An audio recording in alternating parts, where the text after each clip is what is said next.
The online quizzing side has worked exceptionally well for something that, if I had come in not knowing that you hadn't done it before, I would have assumed this was something you did regularly because it was so done so well.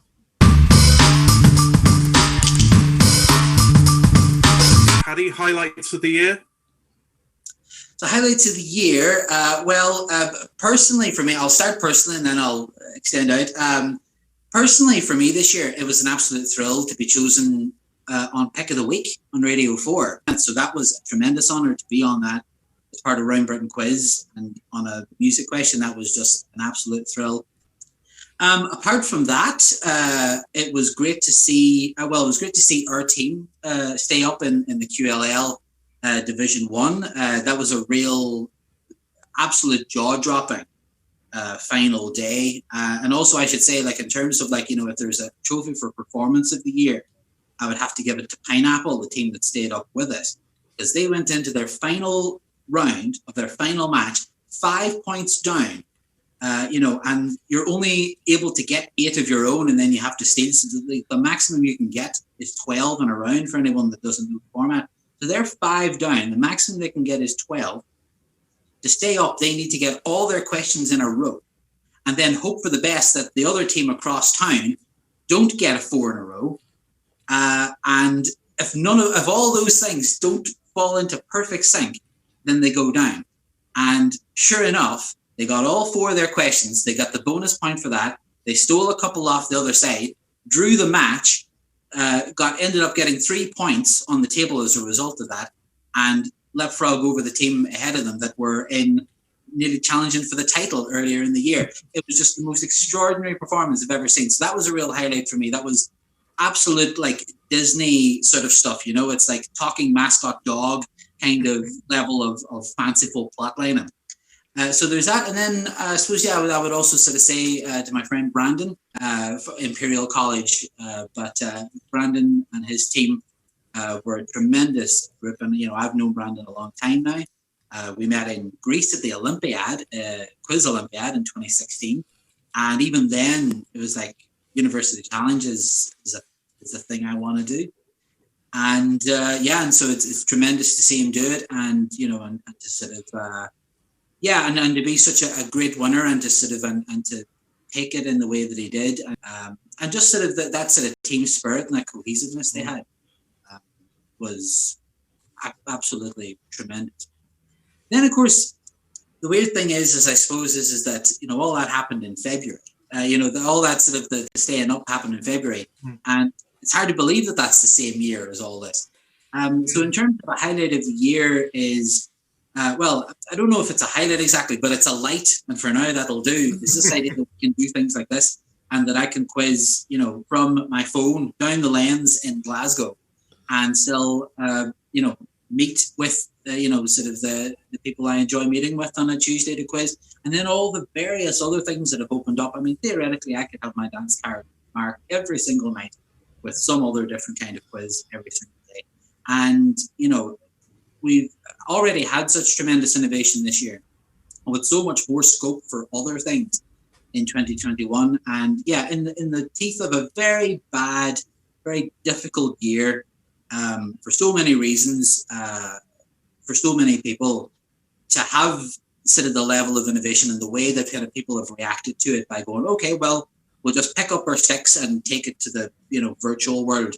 That has been a real highlight, and I suppose it shows a sort of a strength of character, and a strength of just how powerful the bonds that we've made over the years are, and I suppose the strength of the compelling nature of quizzing as well.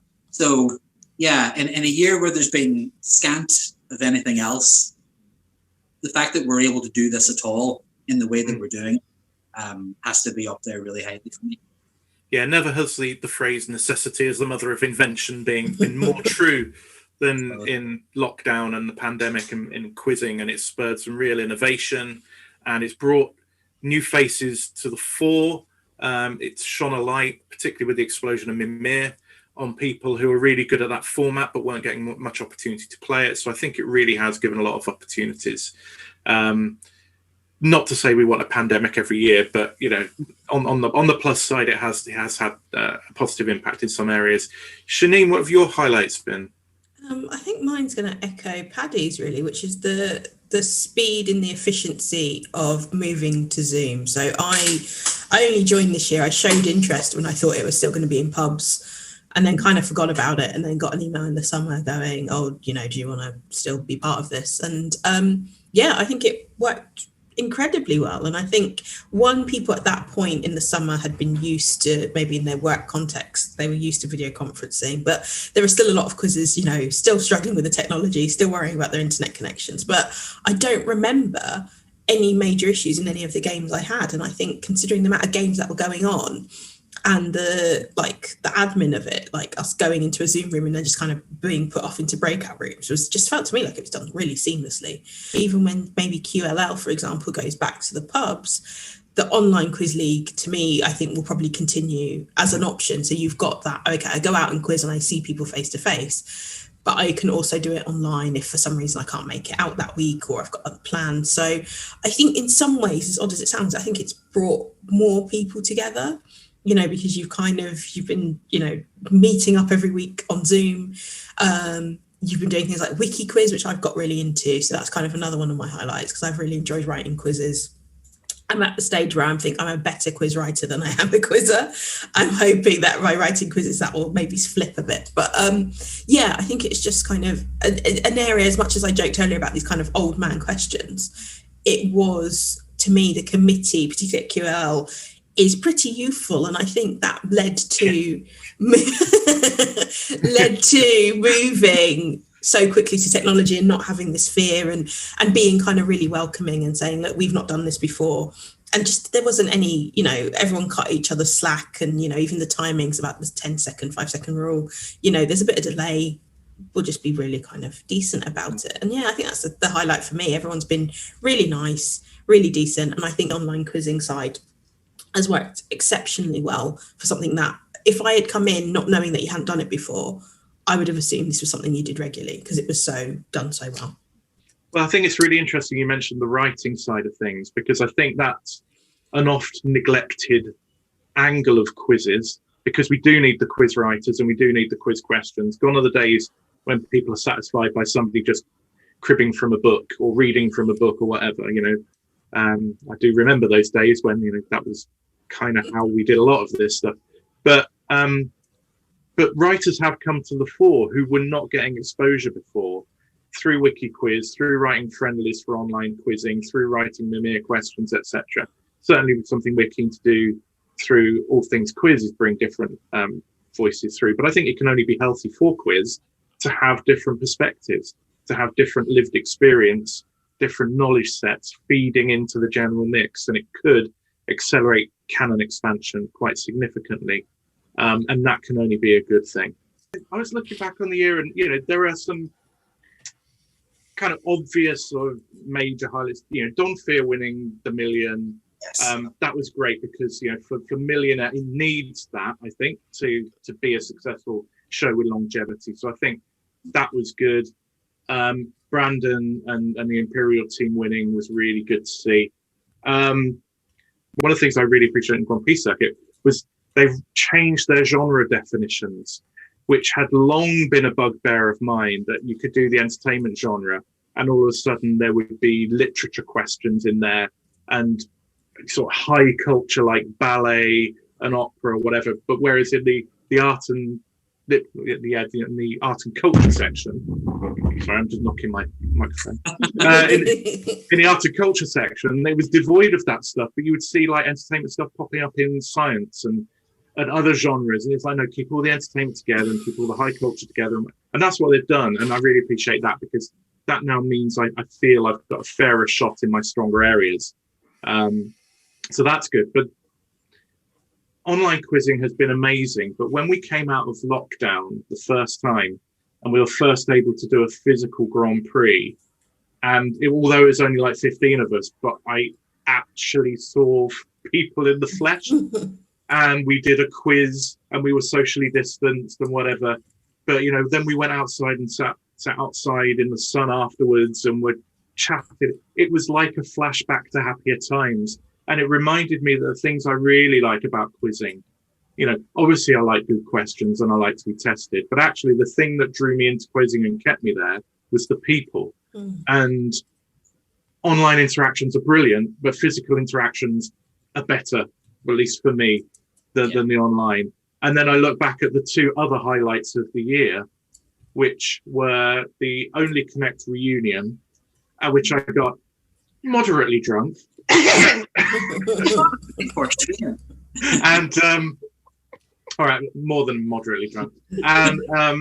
And the satellite event of Charity Night, QLL Charity Night, both of which were amazing nights in January and February before lockdown. And again, the very best of quiz in terms of great questions, brilliant people, bit of booze, wonderful night, and then the pandemic came along. So for me, as amazing as all the innovations have been, for me, it's the people and those interactions with people that I remember most fondly over the course of this year in quiz. But I mean, like you sort of talking like that, Gareth, it really brings back to mind and sort of brings me into sort of quite an emotional space, because obviously, this year has not been full of highlights, and and I think it kind of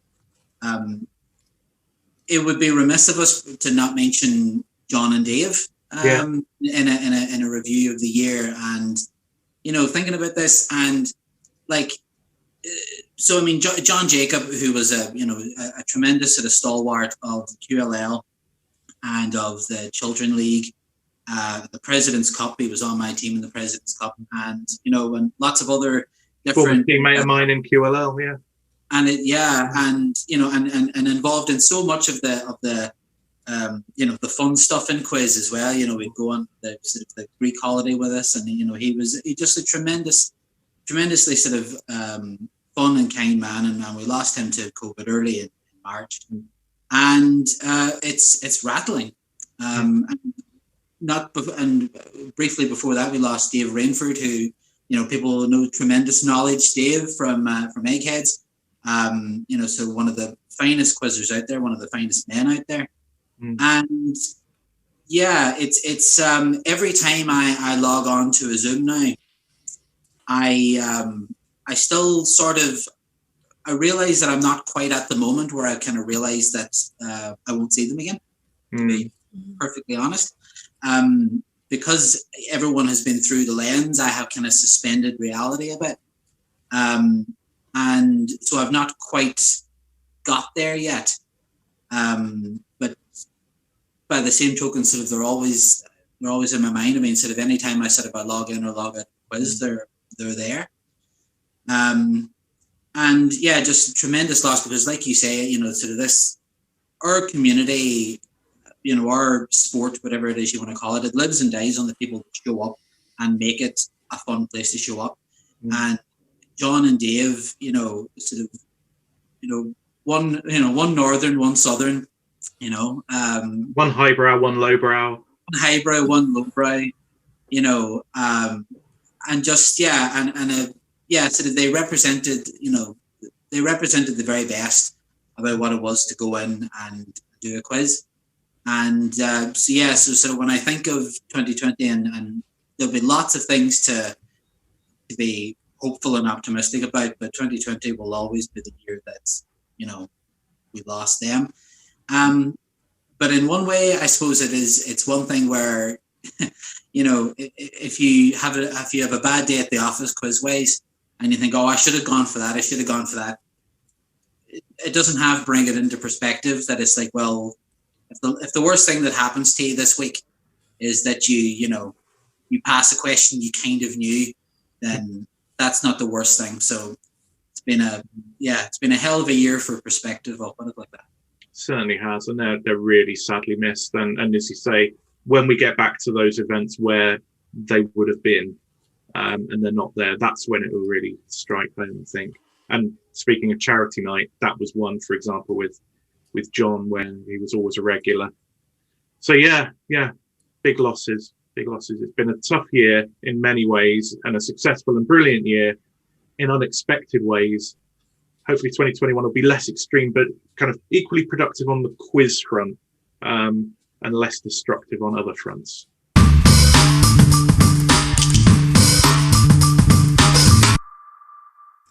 Thank you for watching this video on all things quiz. If you like this video and want to see more like it, then please click subscribe. To your left, you can see some suggestions of videos you might like.